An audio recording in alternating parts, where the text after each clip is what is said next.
बिल्कुल नहीं करते। ये बिल्कुल गलत बात है। एक तो राम कदम आरएसएस में कभी नहीं थे, उनको आरएसएस क्या है वो मालूम भी नहीं है। काय के लिए ये आरएसएस का समर्थन करते रहते हैं? आरएसएस को बोलने दो ना। हमारा कहना है कि दिल्ली में बम कांड हुआ, ऐसे 26 2014 में मोदी जी आए, उसके बाद 26 जगह गड़बड़ी हो गई है। बम कांड हुआ है, लोगों को मारा है, क्या क्या हुआ है। ये क्या पहली बार हुआ? नहीं। जब भी इलेक्शन आता है तब होता है। ये क्यों होता है? ये लोगों के दिमाग में सवाल है। ये हम लोगों ने उठाया। लेकिन मैं कहाँ भी ये ऐसा नहीं बोला कि दिल्ली के बम कांड में आरएसएस का भाग है, बिल्कुल नहीं बोला। मैं ये गलत स्टेटमेंट कभी नहीं करता। लेकिन आरएसएस का जो विचार है वो आतंकवाद की तरफ जाने वाला ही विचार है, क्योंकि उनके कंधे के ऊपर लाठी रहती है। अभी उन्होंने हाफ पैंट से फुल पैंट की, लाठी निकाल दो। वो कभी भी हिंसा का समर्थन करते हैं, कभी भी उन्होंने अहिंसा का समर्थन नहीं किया है, अहिंसा गांधी जी का समर्थन नहीं किया है। इसलिए वो जो विचार रखते हैं लोगों में, उससे स्प्लिटर ग्रुप तैयार होते हैं और वो आतंकवादी विचार है, ऐसा मैं बिल्कुल मानता हूँ।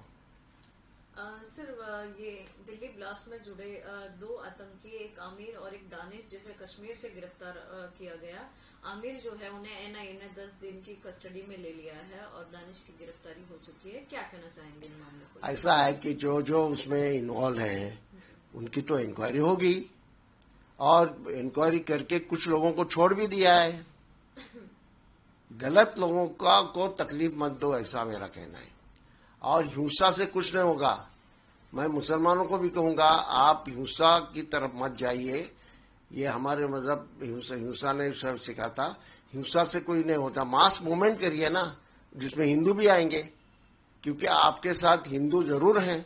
ऐसा नहीं कि सारे हिंदू उनके साथ है। उनके साथ हिंदू 10% भी नहीं है। उनके आइडियोलॉजी के साथ बिल्कुल नहीं है। हिंदू यही चाहता है कि ये देश प्रगति करे, ये देश इकट्ठा रहे, लोगों से संबंध अच्छे रहे, ऐसा ही चाहता है। ऐसे सारे लोगों को साथ में लेके हमारी लड़ाई हमने करनी चाहिए। हमारे ऊपर अन्याय जरूर होता है।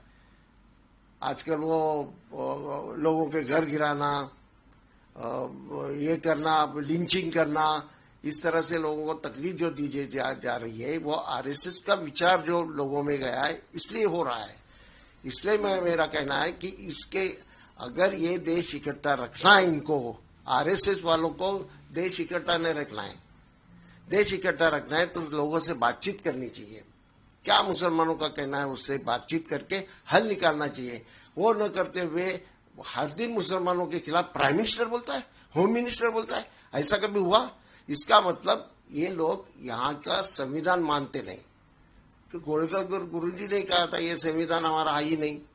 तो ये संविधान के खिलाफ जो काम कर रहे हैं वो इस देश के लिए अच्छा नहीं। सर, देश का संविधान कौन नहीं मानता? आरएसएस नहीं मानते। आप क्या कहना चाहते? क्या आरएसएस देश का संविधान नहीं मानते? आरएसएस कहाँ मानती है? आरएसएस के मुखिया गोलकर गुरुजी बोले ये तो ये काय संविधान ये अलग अलग देश से कुछ कुछ लाया है, और ये एक तरह की, मराठी में उसको गोधड़ी बोलते हैं, रजई बनाया है। ये आरएसएस, इसको हम मानते ही नहीं। ये संविधान हमारा है ही नहीं। खाली संविधान को नहीं मानते, तिरंगा के ऊपर चक्र जो है, अशोक चक्र, वो भी वो नहीं मानते। तिरंगा उनको मान्य ही नहीं। उनके आरएसएस के शाखा के ऊपर तिरंगा लगता भी नहीं है। ये बात है। और कभी भी राष्ट्रगीत के नाम से वो वंदे मातरम बोलते हैं, वो पूरा वंदे मातरम बोलते हैं। पूरा वंदे मातरम ये राष्ट्रगान नहीं है। पहले दो जो कड़वे हैं, 2 स्टैंजाज हैं, वो हमारा राष्ट्रगान है। और मुसलमानों में भी मैं उनको कहूंगा, वंदे मातरम कहने के लिए बिल्कुल विरोध मत करो, क्योंकि वंदे मातरम का मतलब ये है, ये माँ मैं तुझे सलाम करता हूँ। मैं जब घर जाता हूँ तो मेरी माँ को सलाम करता हूँ, वैसा ही सलाम है। वंदे मातरम का और धर्म का कोई संबंध नहीं है। सर, देश के गृह मंत्री का भी ये स्टेटमेंट आया है दिल्ली ब्लास्ट को लेकर कि आतंकियों को जो है पाताल से भी ढूंढ कर निकालेंगे। अच्छी बात है, निकालो ना, उसको क्या हमारा विरोध है? अब निकालना ही चाहिए। आतंकवाद से यहाँ देश में कोई भला नहीं होगा। लेकिन रुस्तम बोरा को मदद क्यों की? उसको बाहर क्यों रखा और उसको टिकट देके उसको एमपी बनाए? आतंकवाद एक समाज का है ऐसा समझना बिल्कुल, आतंकवाद होता है। हिंसा पे जिनका विश्वास है वो आतंकवादी है, फिर वो हिंदू होने दो, मुसलमान होने दो। वीके न्यूज, राष्ट्र के नाम।